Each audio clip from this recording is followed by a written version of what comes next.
சொன்னவன் இளங்கோ. பாகம் 2, அத்தியாயம் 26. இளங்கோ கேட்ட வரம்.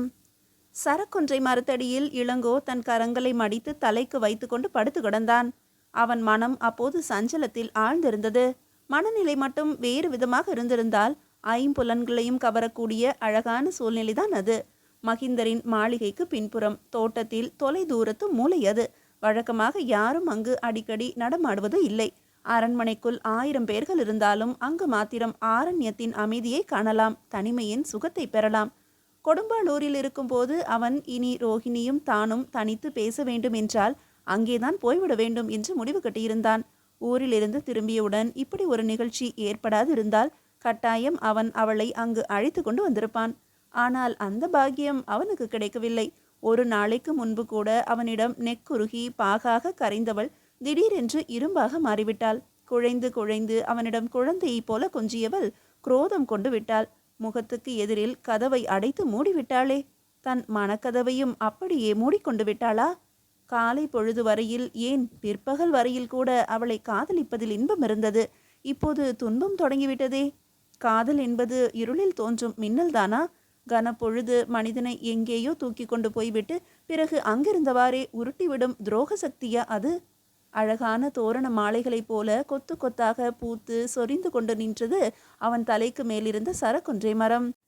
இளங்காற்றில் அசைந்தாடி கொண்டிருந்த கொத்துக்களிலிருந்து பொன்னிற மலர் இதழ்கள் உதிர்ந்த வண்ணமாக இருந்தன. பூரண சந்திரன் கீழ்வானத்தில் மிதந்து கொண்டு அந்த பூச்சரங்கள் வழியாக இளங்கோவை பார்த்தான். குளிர் நிலவை கண்டு முகம் சுளித்தான் இளங்கோ. அது அவனுக்கு குளிர் நிலவாக தோன்றவில்லை, கொதிக்கும் தீப்பந்தமாக தெரிந்தது. சிற்சில சமயங்களில் ரோஹிணியின் கண்கள் கூட இப்படித்தான் குரூரமாக என்னை சுட்டரிக்கின்றன என்று நினைத்தான். மற்ற எல்லா வேளைகளிலுமே இளங்கோ ரோஹிணியை விரும்பினான். அவள் அழகில் மயங்கினான். அவள் விழிகளில் பொங்கிய ஒளி வெள்ளத்தில் கிறக்கமுற்றான். ஆனால் அந்த பெண் புலி பார்வை இருக்கிறதே, அது மட்டிலும் அவனுக்கு அச்சத்தை தந்தது. அந்த கனப்பொழுதுக்கு மட்டும் அவன் அவளை வெறுத்தான் என்று கூட சொல்லலாம். உங்களை வெறுக்கிறேன் என்று கூறிய போது ஈழத்திலிருந்து திரும்பிய கப்பலின் மேல் தளத்தில் நின்று கொண்டு அவள் அப்படித்தான் சுட்டெரிப்பது போல பார்த்தாள். சற்று முன்பாக அவன் ரோகணத்துக்கு புறப்பட வேண்டிய செய்தியை கேட்டபோதும் அவள் அவ்வாறே வெண்தண்ணலாக விழித்தாள். அதுபோன்ற ஒரு மாற்றம் கண்களில் ஏற்பட்ட பிறகு அவள் பெண் அல்ல, பெண் புலி. அவள் விரும்பாத ஏதோ ஒன்றை செய்ய போகிறாள் என்பதற்கான அபாய அறிவிப்பு தான் அது. அதை இப்போது நினைத்து பார்த்து நடுக்கமுற்றான் இளங்கோ. அவளுக்காக ரோகணத்துக்கு போகாதிருக்க முடியுமா? கடமையை மறந்து அவள் முன்பாக கை கட்டி கொண்டு நிற்க முடியுமா? சரக்கொன்றை சிரித்தது. இலைகள் தங்களுக்குள் ஏதோ இன்ப ரகசியம் பேசிக்கொண்டன. நிலவிலும் இப்போது நெருப்பில்லை. கண்களை இறுக மூடிக்கொண்டு, ரோஹிணி, நீ பாவம், கொடுத்து வைக்காதவள் என்று தனக்குள் சொல்லிவிட்டு நீண்ட பெருமூச்சு விட்டான் இளங்கோ. கண்களை மூடிக்கொண்டே இருந்தான். சற்று நேரத்துக்கெல்லாம் அவன் முகத்தில் பொலபொலவென்று மலர் இதழ்கள் உதிர்ந்தன. கண்களை திறந்தான். அவனால் தன்னையே நம்ப முடியவில்லை. ஒரு பூங்கொத்தை வளைத்து அவன் மீது மலர் மாறி பொழிய செய்து கொண்டு நின்றாள் ரோஹிணி. யாரது என்றான் இளங்கோ. உங்களை தேடிக்கொண்டு இங்கு வேறு யார் வருவார்களாம்? இதெல்லாம் வெறும் மனப்பிராந்தி என்று அவன் மனம் சொல்லியது. இல்லை, இரத்தமும் சதையுமாக எதிரில் நிற்கிறாள் என்று அவன் கண்கள் கூறின. எங்கெல்லாமோ போய் உங்களை தேடி அலைந்துவிட்டு இங்கே வந்திருக்கிறேன் என்று கூறி அவனுக்கு மிக அருகில் தரையில் கரங்களை ஊன்றி சாய்ந்தாள் ரோஹிணி. உடனே அங்கிருந்து எழுந்து போய்விட வேண்டும் என்று ஒரு கணமும், அந்த இரவு முழுவதும் அங்கேயே அவள் அருகில் தங்கிவிட வேண்டும் என்று மறுகணமும் இருவிதமாகவும் நினைத்தான் இளங்கோ. என்றாலும் எழுந்து செல்லாமல் முகத்தை வேறு புறம் திருப்பிக் கொண்டு, எனக்கு தனிமை வேண்டும் ரோஹிணி, தனிமை வேண்டும் என்றான் இரக்கமற்ற குரலில். எனக்கு நீங்கள் வேண்டும் என்று கூறி சட்டென்று அவன் கரத்தை பற்றினாள் அவள். அந்த பிடியில் உறுதி இருந்தது. அவனை நழுவ விட விரும்பாதவள் போல அவள் இறுக பற்றி கொண்டிருந்தாள். அவளிடம் ஏற்பட்டிருந்த மாறுதலின் காரணம் அவனுக்கு எப்படி தெரியும்? தம்பியின் உயிருக்கு ஆபத்து என்று நினைத்து கொண்டிருந்தவள் இப்போது அவனை பற்றியே பயந்தாள் என்பதை அவன் கண்டானா என்ன? ரோஹிணி, என்னால் உன்னை புரிந்து கொள்ளவே முடியவில்லை. உன் பேச்சிலும் செயலிலும் எது பொய் எது மெய் என்று தெரியாமல் நான் திகைக்கிறேன். நீ என்னை அடிக்கடி குழப்புகிறாய். ஒரு சமயம் நடந்து கொள்வது போல மறுசமயம் நடந்து கொள்வதில்லை. நீ என்னை இன்னும் நம்பவில்லை என்றே நினைக்கிறேன். இளவரசே, என்னை மன்னிக்க மாட்டீர்களா? சிரிப்பு வந்தது இளங்கோவுக்கு. அது வருத்தம் தோய்ந்த சிரிப்பு. இனியும் நீ மன்னிப்பு கேட்பதில் பொருள் இல்லை. ஒவ்வொரு முறையும் என்னை அலைக்கழித்துவிட்டு பிறகு அதற்காக வருந்துகிறாய் ரோஹிணி. உண்மையை சொல். கொடும்பாளூர் கோயிலில் உங்களோடு ஒன்றி உறைந்து வாழும் நாள் எந்நாளோ என்று கேட்டாயே, அதை நான் நம்புவதா, அல்லது என் முகத்துக்கு எதிராகவே கதவை தாழிட்டு என்னை சிறுமைப்படுத்தினாயே, அதை நம்புவதா? இந்த 2 ரோகிணிகளில் உண்மையானவள் யார் என்பதை மட்டும் சொல். என்ன பதிலை சொல்வாள் ரோஹிணி? எப்படி சொல்வாள்? இளவரசே, என்னிடம் எதையுமே கேட்காதீர்கள். உங்களை விட நான் அதிகமாக குழம்பி போயிருக்கிறேன். இப்படி கூறிக்கொண்டே அவள் பற்றி இருந்த கரத்தை இழுத்து அதற்குள் தன் முகத்தை புதைத்து கொண்டாள். அவளுடைய மிருதுவான இதழ்கள் அவன் கரத்தில் பதிந்தன. கண்ணீரை காணிக்கையாக்கி கொண்டே அவள், நீங்கள் எப்படியாவது பத்திரமாக திரும்பி வந்தால் போதும் என்றாள். இப்படி சொல்வதை விட உன் தம்பியை பத்திரமாக பாதுகாக்க வேண்டும் என்று சொல். உன் குழப்பத்துக்கு காரணம் அதுதானே? அதுவும் ஒரு காரணம். அதை பற்றி கூட நான் இப்போது அவ்வளவாக கவலைப்படவில்லை. ஆனால் என்ன? நாம் ஒன்றி பேசி உறவை வளர்க்க முடியும் என்று நான் கனவு காண தொடங்கிய வேளையில் திடீரென்று வந்த பிரிவு செய்தி எனக்கு பேரதிர்ச்சியை தந்துவிட்டது. அதனால் எழுந்த ஆத்திரத்தை என்னால் எவ்வளவு முயன்றும் அடக்கவே முடியவில்லை. மெய்தானா ரோஹிணி என்று கேட்டுக்கொண்டே துள்ளி எழுந்தான் இளங்கோ. உண்மையாகவே நீ என்னிடம் அவ்வளவு பற்றுதல் வைத்திருக்கிறாயா?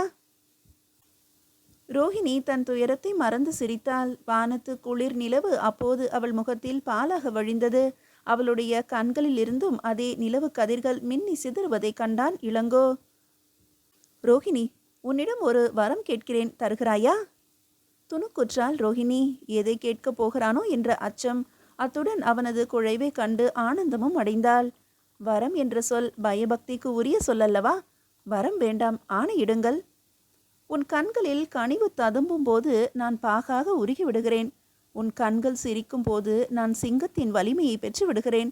அவற்றின் அன்பில் உதயத்தை உணரும்போது என் மனம் முழுமதி கண்ட திரைகடலாக பொங்கி எழுந்து ஆர்ப்பரிக்கிறது. ஆனால் உருக்கத்துடன் பேசிக்கொண்டு வந்தவன் அடுத்தாற் போல தன் பேச்சை நிறுத்தி பெருமூச்சு விட்டான். இன்பத்தின் சிகரத்தை நோக்கி மேலே மேலே பறந்து கொண்டிருந்த ரோஹிணி அதனுடைய தயக்கத்தை கண்டு அந்தரத்தில் தவித்தாள். ஏன் நிறுத்திவிட்டீர்கள்? மேலே சொல்லுங்கள் இளவரசே. இனி நான் சொல்லப்போவது உனக்கு கசப்பை தரலாம். ஆனால் நான் அதை மறைக்க விரும்பவில்லை. உன் மனதுக்குள் எங்கோ ஒரு மூலையில் ஒரு கொடும் புலி மறைந்து கொண்டிருக்கிறது. திடீரென்று அது உன் கண்களின் வழியே எட்டி பார்த்து என் மீது பாய விரும்புகிறது. அந்த சமயங்களில் நீ பார்க்கும் பார்வையும் அதை தொடர்ந்து நீ செய்யும் செயல்களும் மிக மிக பயங்கரமானவை. ரோஹிணிக்கு இப்போது கசப்பாகத்தான் இருந்தது. ரோஹிணி, எனக்கு சோழ நாட்டு கொடிகள் மீது பொறிக்கப்பட்ட புலி சின்னங்களை மட்டுமே பிடிக்கும். தவிர உயிர் புலிகளை கண்டால் நானும் வெறியனாகிவிடுவேன். உன்னை ஒரு நாள் கடலில் தூக்கி எறிய நினைத்தேன் அல்லவா? அது என் தவறல்ல, உன் விழிகள் செய்த தவறு. நான் கேட்கும் வரம் இதுதான். உன்னிடம் உள்ள அந்த புலி உணர்வை கொன்றுவிடு. நிறைமதியை போன்ற உன் விழிகளில் வெங்கதிரின் நெருப்பை கலந்து விடாதே. இளவரசே, உங்கள் ஆணைப்படியே இனி நடக்க முயல்கிறேன். எனக்கே ஏன் அப்படி மாறுகிறேன் என்று தெரியவில்லை. முயன்றால் போதாது, முடிவு செய்து கொள் ரோஹிணி. அப்படியே ஆகட்டும். நீ கொடுத்த வரத்துக்கு பிரதியாக நானும் ஒரு உண்மையை சொல்கிறேன், கேட்டுக்கொள். உன் தம்பியை வேட்டையாடி கொல்லும் அளவுக்கு நான் கொடியவன் அல்ல. பெண்கள், சிறுவர்கள், முதியவர்கள் இவர்களையெல்லாம் கொல்லக்கூடாது என்பது மாமன்னரின் ஆணை. ஆகவே அவன் உயிருக்கு என்னால் ஆபத்து ஒன்றும் நேராது. முடிந்தால் நான் அவனை எப்படியாவது கைப்பற்றி இங்கே உன்னிடம் கொண்டு வந்து சேர்க்கிறேன். அது உங்களால் முடியவே முடியாது என்று சொல்ல தோன்றிய ரோஹிணிக்கு, என்றாலும் தன் தம்பியின் அவன் காட்டிய பரிவுக்காக அவள் தனக்குள் மகிழ்ச்சியுற்றாள். ரோகணத்துக்கு புறப்படும் போது நானும் உங்களிடம் சில செய்திகளை கூறுகிறேன் என்றாள். ஏன், இப்போதே அவற்றை சொல்லக்கூடாதா? பொறுத்திருங்கள் என்று கூறி சிரித்தாள் அவள். அந்த இடத்தை விட்டு எழுந்திருக்கவே அவர்களுக்கு மனமில்லை. ஆனாலும் எழுந்து நடந்து பிரிந்தார்கள். மீதியை அடுத்த அத்தியாயத்தில் காணலாம். பாகம் 2, அத்தியாயம் 27. பறந்தது புறா. மகிந்தர் தமது மதி அமைச்சரோடும் மற்றவர்களோடும் மந்திர ஆலோசனை நடத்திய காலம் ஒன்று இருந்தது. அதாவது மந்திர ஆலோசனை என்ற பெயரில் அமைச்சர் கீர்த்தி தனிமையில் கூறிய செய்திகளை தாமே கூறுவது போல சபையில் கூறுவார். கூடியிருப்போருக்கும் இந்த ரகசியம் தெரியும் என்றாலும் எல்லோரும் மன்னருக்கு தலையாட்டி வைப்பார்கள்.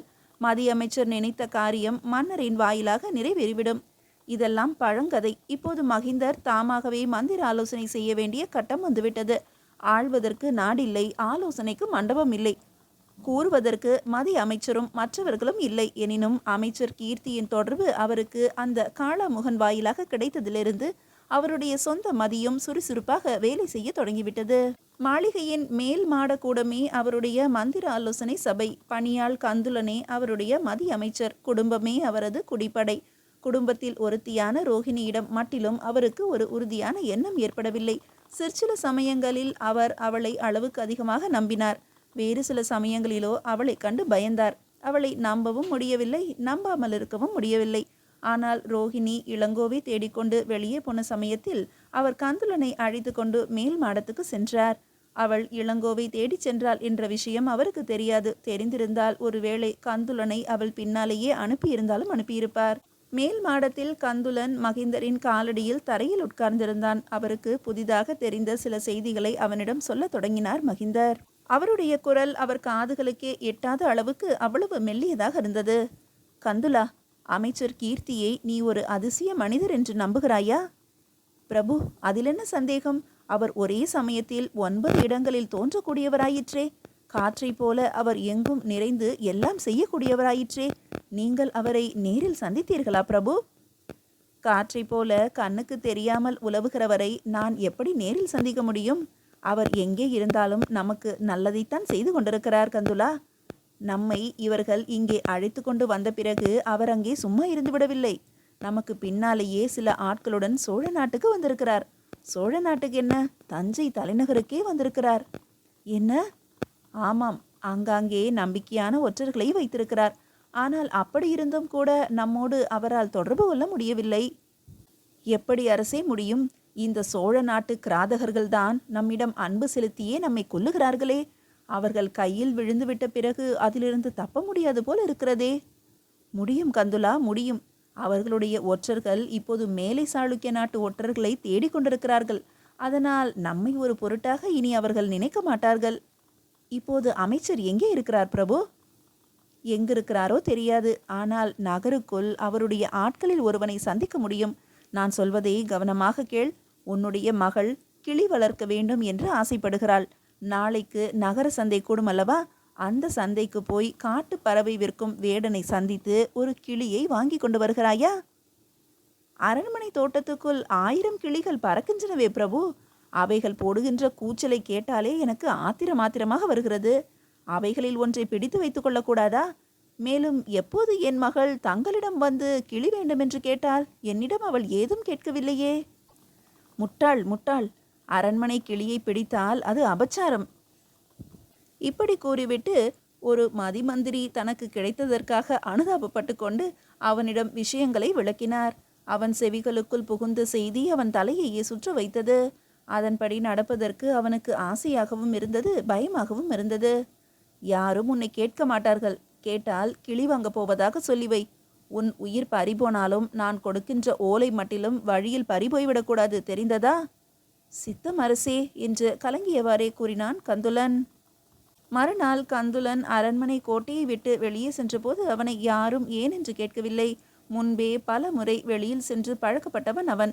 மேலங்கிக்குள் மறைத்து வைத்திருந்த ஓலைதான் அவனுக்கு சற்று பயத்தை தந்ததே தவிர காவலர்கள் அவனை பார்த்து சிரித்துவிட்டு அசட்டையாகவே நின்றனர். சந்தையில் மகிந்தர் குறிப்பிட்ட மூலையில் ஒரு காட்டு வேடன் நின்று கொண்டு பறவைகளை விலை கூவி கொண்டிருந்தான். கொக்கு, காடை, கௌதாரி, காட்டுக்கோழி, மணிப்புறா முதலிய பறவைகள் அவனுடைய மூங்கில் கூடைக்குள் அகப்பட்டு நானாவித ஒலிகளை எழுப்பிக் கொண்டிருந்தன. வெளியிலும் கால்களை கட்டிய கொக்குகளையும் நாரைகளையும் திட்டு திட்டாக போட்டு வைத்திருந்தான். அவனை சுற்றி 2 பாக தூரத்துக்கு அவனுடைய உடலின் நாற்றமும் பறவைகள் எச்சமிட்ட நாற்றமும் ஒன்றாக வீசிக்கொண்டிருந்தன. நகரத்துக்கு வெளிப்புறத்தில் வாழும் ஏழை மக்கள் சிலர் அவனிடம் பேரம் பேசி கொண்டிருந்தனர். சிலர் விலை கொடுத்து வாங்கவும் செய்தனர். மூக்கை பிடித்து கொண்டே அவனிடம் சென்று, உன்னிடம் கிளி இருக்கிறதா? கிளி? என் மகளுக்கு கிளி வளர்க்க வேண்டும் என்று நீண்ட நாட்களாக ஆசை என்றான் கந்துலன். வேடன் கந்துலனை பார்த்து கொண்டே கிடையாது என்று சொல்லுவது போல உதட்டை பிதுக்கினான். அவன் பார்வை சந்தேகத்துக்கு உரியதாக தோன்றியது. வேறே எங்கேயாவது இங்கு கிடைக்குமா? உண்ணும் பறவைகளானால் நான் தருகிறேன். வளர்க்கும் பறவைகளானால் வேறு எங்காவது போய் கேட்டுப்பார். சற்று நேரம் நின்று பார்த்துவிட்டு ஒன்றும் புரியாமல் திரும்ப போனான் கந்துலன். வேடதாரி வேடனை தேடி வந்து உண்மையான வேடன் முன்பு நிற்பது போல அவனுக்கு பட்டது. 2 அடிகள் எடுத்து வைத்தவுடன், ஐயா, ஒரே ஒரு கிளியை என் உயிரைப் போல என் குடிசையிலே வளர்த்து வருகிறேன். அதை வேண்டுமானால் வந்து பாருங்களேன் என்றான் வேடன். இப்போது வரட்டுமா? சந்தையை போய் சுற்றி பார்த்துவிட்டு வரும்படியாகவும் அதற்குள் முடிந்தவரை தன் பறவைகளை விற்றுவிட்டு வருவதாகவும் வேடன் கூறினான். 2 நாழிகைக்கு பிறகு இருவரும் பல குறுகலான தெருக்களை கடந்து நகரத்துக்கு வெளியே வந்தார்கள். காட்டுக்குள் புகுந்து ஒரு கூரை குடிசையை அடைந்தார்கள். வழியில் அவர்கள் ஒருவரோடு ஒருவர் பேசிக்கொள்ளவில்லை. குடிசையின் வாசலில் ஒரு கிழவி நின்று கொண்டே வேடனை பார்த்து வரவேற்பது போல சிரித்தாள். பிறகு கந்துலனை கண்டதும் சந்தேக கண்களுடன் பார்த்தாள். நம்முடைய ஆள்தான் பெரியம்மா, சந்தேகப்படாதீர்கள் என்றான் வேடன். வேடனிடமிருந்து வந்த நாற்றத்தை விட 9 மடங்கு நாற்றம் அந்த குடிசைக்குள் குடிபுகுந்து கொண்டிருந்தது. மூலைக்கு மூலை கந்தலும் உடைந்த சட்டிகளும் பறவைகளின் இறகுகளும் காணப்பட்டன. ஒரு மூலையில் தெரிந்த புறா கூட்டிலிருந்து நூதனமான சத்தம் வெளிவந்தது. ஓலையை வாங்கி பார்த்த வேடன் தனக்குள் சிரித்து கொண்டான். பிறகு, இந்த பெரியம்மா யார் தெரியுமா? இவர்கள்தான் அந்த காளாமுகனின் தாயார். இங்கே வந்து முழுமையாக 1 வாரம் கூட ஆகவில்லை. எனக்கு ருசியாக சமையல் செய்து போடுகிறார்கள். கந்துலனும் கிழவியும் ஒருவரையொருவர் நம்பிக்கையோடு பார்த்து கொண்டனர். கந்துலன் அந்த கிழவியை கையெடுத்து கும்பிட்டான். ஆமாம், நாளைக்கு ஒரு நாட்டுக்கே அரசராக போகிற வீரரை பெற்றெடுத்த அம்மையார் இவர் என்று மேலும் கூறினான் வேடன். ஆமாம், நீ யார் என்று இன்னும் சொல்லவில்லையே என்று கேட்க தோன்றியது கந்துலனுக்கு. ஆனால் கேட்கும் துணிவு ஏனோ அவனுக்கு ஏற்படவில்லை. குடிசைக்குள் நுழைந்த பின்பு அந்த வேடன் நடந்து கொண்ட விதமும் அவனுடைய செருக்கான போக்கும் கந்துலனின் வாயை அடைக்க செய்துவிட்டன. வேடனோ கந்துலனை யாரென்றும் கேட்கவில்லை, தான் யார் என்றும் சொல்லவில்லை. ஓலையையும் உடனே கிழித்தெறிந்துவிட்டு வேறொரு ஓலையை எழுதினான். மகிந்தரிடம் கொடுப்பதற்காக எழுதும் மாற்றோலையாக இருக்கும் என்று முதலில் நினைத்தான் கந்துலன். ஆனால் வேடன் ஓலையை கந்துலனிடம் கொடுக்கவில்லை. புறா கூண்டிலிருந்து ஒரு புறாவை எடுத்து அதன் காலில் கட்டிவிட்டான். அதை அன்போடு தடவி கொடுத்தபடியே குடிசைக்கு வெளியில் எடுத்துச் சென்றான். வேடனின் கைப்புறா அவனிடமிருந்து விடுதலை பெற்று விண்ணில் பறப்பதை வியப்போடு பார்த்து கொண்டு நின்றான் கந்துலன். நேரே இது ரோகணத்துக்கு பறந்து போகுமா? அமைச்சருக்கு இந்த ஓலை கிடைத்து விடுமா? வேடன் தன் பற்கள் தெரிய சிரித்தான். அவனுடைய சிரிப்பு கூட பயங்கரமாக இருந்தது கந்துலனுக்கு. இது ஆனைமங்கலத்துக்கு போகும், அங்கிருந்து மனிதர்கள் போவார்கள் என்றான் வேடன். மாமன்னருக்கு ஏதும் மாற்று செய்தி இருந்தால்? ஒரு செய்தியும் இல்லை, புறா பறந்துவிட்டது என்று சொல் போதும். போகும்போது மறவாமல் கிளியை எடுத்துக்கொண்டு போய் உன் மகளிடம் கொடு. கிளியை வாங்கி அதை தடவி கொடுத்தான் கந்துலன். கிளியின் மார்பு அவன் நெஞ்சை போலவே படபடவென்று அடித்து கொண்டது. புறப்படுவதற்காக திரும்பினான். வேடனை பற்றிய விவரம் தெரிந்து கொள்ளாமல் திரும்பவும் அவனுக்கு மனமில்லை. அவன் கேட்க விரும்பிய கேள்வி பல முறை அவன் தொண்டை வரையில் வந்துவிட்டு பிறகு திரும்பி சென்றது. கடைசியில் துணிவை வரவழைத்து கொண்டு, மன்னர் அவர்கள் யாரிடம் ஓலையை கொடுத்தாய் என்று கேட்டால் நான் என்ன பதில் சொல்வது என்று தயங்கியபடியே கூறிவிட்டு தரையை பார்த்தான். கந்துலா, இன்னுமா நீ என்னை கண்டுகொள்ளவில்லை என்ற முரட்டு குரல் அந்த வேடனிடமிருந்து வெளிவந்தது. அந்த குரலுமா இவ்வளவு நேரம் மாறுவேடம் புனைந்து கொண்டிருந்தது? பிரபு, பிரபு, மன்னிக்க வேண்டும் பிரபு என்று பதறி தரையில் விழுந்து வேடனின் கால்களை பற்றி கொண்டான் கந்துலன். மீதியை அடுத்த அத்தியாயத்தில் காணலாம். பாகம் 2, அத்தியாயம் 28. தேடி வந்தவன். ரோகணத்துக்கு புறப்படுவதற்கு முன்பு மாமன்னரிடம் கட்டளைகளை பெற்றுக்கொள்வதற்காக அவருடைய அரண்மனை கூடத்துக்கு சென்றான் இளங்கோ. அப்போது சக்கரவர்த்தி தமது புதல்வி அருள்மொழியோடு உரையாடி கொண்டிருந்தார். இளங்கோவை கண்டவுடன் அங்கிருந்து எழுந்து செல்ல முற்பட்டாள் அருண்மொழி. ஆனால் அவளையும் தம்மோடு இருக்க சொல்லிவிட்டு இளங்கோவுக்கு ஒரு ஆசனத்தை சுட்டிக்காட்டினார் ராஜேந்திரர். சிறிது நேரம் ஏதோ யோசனை செய்தார். பிறகு, இளங்கோ, உன்னுடன் ரோகணத்துக்கு இப்போது பெரும் படையை அனுப்பி வைப்பது சாத்தியமில்லை. 1000 வீரர்களை மட்டிலும் நீ அழைத்து சென்றால் போதும். அவர்களையும் கலவரம் நடக்கும் பகுதிகளில் ஆங்காங்கே பிரித்து நிறுத்திவிடு. பாண்டியர்கள் பதுங்கியிருக்கும் மறைவிடங்களை தேடி கண்டுபிடித்து அவர்களை நிர்மூலமாக்கிவிட்டு திரும்ப வேண்டும். நமது படை நிறுத்த செய்தி கேட்டால் பதுங்கியவர்கள் வெளியில் வரமாட்டார்கள். அவர்களை கண்டுபிடிப்பது என்பது மிகவும் தொல்லை பிடித்த வேலைதான். ஆனால் அதை விட்டால் நமக்கு வேறு வழியும் இல்லை. சக்கரவர்த்திகளே, எனக்கு என்னவோ இதை எளிதில் முடித்துவிடலாம் என்றே தோன்றுகிறது. இளங்கோ மெல்ல பேசினான். இளவரசர் எதையுமே எளிதாகத்தான் கருதுகிறார் என்று குறுக்கிட்டு கூறினாள் அருண்மொழி. ரோகணத்து மலைக்காடுகள் காலம் காலமாக நம்மை ஏமாற்றி வருகின்றன. அவ்வளவு எளிதாக அவை நமக்கு பாண்டியர்களை காட்டி கொடுக்க போவதில்லை. மிக மிக கடுமையான பொறுப்பு இது. சக்கரவர்த்தி சிரித்து கொண்டே அருள்மொழியை பார்த்து கூறினார். எத்தனையோ வீரர்கள் இருக்கும்போது எதற்காக இளங்கோவை தேர்ந்தெடுத்து அனுப்புகிறேன்? கடுமையான கடமைகளை எளிது என்று நினைத்து செய்பவன்தான் வீரருக்குள் வீரன். மறைத்து வைத்திருந்த மணிமுடியையே தேடி கண்டுபிடித்து கைப்பற்றி வந்தவனுக்கு இந்த வேலை எம்மாத்திரம்? அருகில் தன்னை வைத்துக்கொண்டே சக்கரவர்த்தி இவ்வளவு தூரம் தன்னை புகழ்ந்து உரைத்தது இளங்கோவுக்கு என்னவோ போலிருந்தது. நன்றி பெருக்கால் தழுதழுக்க, எல்லாம் தங்களது ஆசையின் துணையால் நன்கு நிறைவேறிவிடும் சக்கரவர்த்திகளே என்றான். அடுத்தாற் போல ராஜேந்திரர், அருள்மொழி கூறியதும் உண்மைதான் இளங்கோ என்றார். நாட்டிலும் நகரத்திலும் நாம் போராடி வெற்றி பெறுவது பெரிதல்ல. காடுகளுக்கு உள்ளேயும் மலைகளுக்கு இடையேயும் நாம் பகைவர்களை தேடிக்கொண்டு திரிய வேண்டும். எந்த சமயத்தில் எந்த பக்கத்திலிருந்து தாக்கப்படுவோம் என்பது நமக்கே தெரியாது. மரத்துக்கு மரம், மலைக்கு மலை, மனிதர்கள் மறைந்திருந்தாலும் அதில் வியப்பில்லை. அருள்மொழியின் கண்கள் கலங்கின. பின்புறம் திரும்பி யாரும் அறியாத வண்ணம் அவற்றை துடைத்து விட்டு கொண்டாள். சாதாரண ஒற்றர்களின் திறமை இதில் பலனளிக்காது. அமைச்சர் கீர்த்தியின் நடமாட்டங்களை பற்றி ஓரளவு அறிந்தவர்களின் துணை உனக்கு வேண்டும். மகிந்தர் தெரிந்து வைத்திருப்பார், அவரது குடும்பத்தாரும் அறிந்திருக்கக்கூடும். ஆனால் வெளியிட மாட்டார்கள் என்று கூறி மேலே ஒன்றும் சொல்லாமல் இளங்கோவின் முகத்தை உற்று நோக்கினார் மாமன்னர். அவன் முகத்தில் மாமன்னரின் கூர்மையான விழிகளுக்கு மட்டிலும் புலப்படும் அளவுக்கு ஒளி படர்ந்து மறைந்தது. அதை நன்றாக கவனித்து கொண்டார் சக்கரவர்த்தி. உன் திறமையில் எனக்கு நம்பிக்கை இருக்கிறது, நீ வெற்றி பெறுவாய் என்று கூறி முடித்தார். மேலும் சில விஷயங்களை சக்கரவர்த்தியிடம் கேட்டுக்கொண்டு விட்டு கூடத்தை விட்டு புறப்படுவதற்காக மெல்ல எழுந்தான் இளங்கோ. பணியால் ஒருவன் பரபரப்புடன் வந்து, சக்கரவர்த்திகளே, வேங்கி நாட்டிலிருந்து இளவரசர் வந்திருக்கிறார் என்று மகிழ்ச்சியோடு செய்தி அறிவித்தான். யார், நரேந்திரனா என்று ஆவலுடன் கேட்டுக்கொண்டே ஆசனத்திலிருந்து எழுந்தார் ராஜேந்திரர். வரவேற்பதற்காக வாயிற்பக்கம் விரைந்து சென்றார். இளங்கோவும் அருள்மொழியும் அவரை பின்பற்றினார்கள். எல்லோருக்குமே மகிழ்ச்சிக்குரிய செய்தி அது. வணக்கம் கூறிவிட்டு மாமா என்று உரிமையோடு மாமன்னரை தழுவிக்கொண்டான் நரேந்திரன். மற்ற இருவரையும் பார்த்து புன்னகை பூத்தான். பிறகு சக்கரவர்த்திகளும் அவனும் ஒன்றாக அமர்ந்து குடும்ப நலன்களை பரிமாறிக்கொண்டார்கள். சிறிய குந்தவையும் விமலாதித்தரும் நலமாக இருக்கிறார்களா என்று தமது தங்கையையும் மைத்துனரையும் பற்றி விசாரித்தார் சக்கரவர்த்தி. அருள்மொழியும் அவனுடன் கலகலப்பாக பேசினாள். இளங்கோவும் அவர்கள் பேச்சில் கலந்து கொண்டான். ஆனால் அருள்மொழியிடம் முகம் கொடுத்து பேசிய அளவுக்கு அவன் இளங்கோவை பொருட்படுத்தியதாக தெரியவில்லை. ஆண்களில் அழகன் நரேந்திரன். வேங்கி நாட்டுக்கே இயல்பான சந்தன நிறமும் அந்த மண்ணுக்கு ஏற்ற உயரமும் உடல் வலியும் பெற்றிருந்தான் அவன். அவனுடைய சொற்களில் மிடுக்கும் கண்களில் செருக்கும் கலந்திருந்தன. இளங்கோவுக்கு எதிரில் அவன் சக்கரவர்த்தியிடம் உரிமை கொண்டாடி பழகிய விதம், உன்னை விட நான் தான் உரிமை பெற்றவன் என்று இளங்கோவிடம் சொல்லாமல் சொல்லி காட்டியது போல் இருந்தது. வடக்கே நிலைமை எப்படி இருக்கிறது கேட்டார் மாமன்னர்.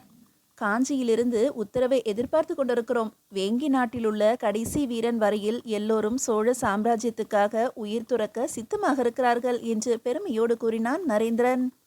ராஜேந்திரன் அவனை தட்டி கொடுத்துவிட்டு இளங்கோவை நோக்கி புன்னகை பூத்தார். ரோகணத்துக்கு புறப்படும் வேளையில் தம்பியாரை பார்க்க முடிந்தது நல்லதொரு வாய்ப்புதான் என்றான் இளங்கோ. ரோகணத்துக்கா? வியப்புடன் கேட்ட நரேந்திரன், அங்குதான் ஏற்கனவே போய் கிடைக்கக்கூடிய எல்லா புகழையும் நீங்களே திரட்டி கொண்டு வந்து விட்டீர்களே. வேங்கி நாட்டுக்காரர்களுக்கு சிறிது கூட வாய்ப்பு கிடைக்காதபடி செய்து விட்டீர்களே என்று சிரித்து கொண்டே கூறினான். அவனுடைய சிரிப்புக்கு உள்ளே இருந்த மனப்புழுக்கத்தை இளங்கோவால் உணராதிருக்க முடியவில்லை. ஆனால் மாமன்னர் குறுக்கிட்டு, கொடும்பாளூரும் வேங்கி நாடும் நமது சாம்ராஜ்யத்தின் இரு கண்கள். தெற்கே இருப்பதால் ரோகணத்து பங்கை இளங்கோ பெறுகிறான். வடக்கில் கிடைக்கப் போகும் புகழெல்லாம் உனக்குத்தானே நரேந்திரா என்று ஆறுதல் கூறினார். என்ன இருந்தாலும் கொடும்பாளூர் தலைநகரத்துக்கு அருகில் இருக்கும் பாக்கியத்தை பெற்றிருக்கிறதல்லவா?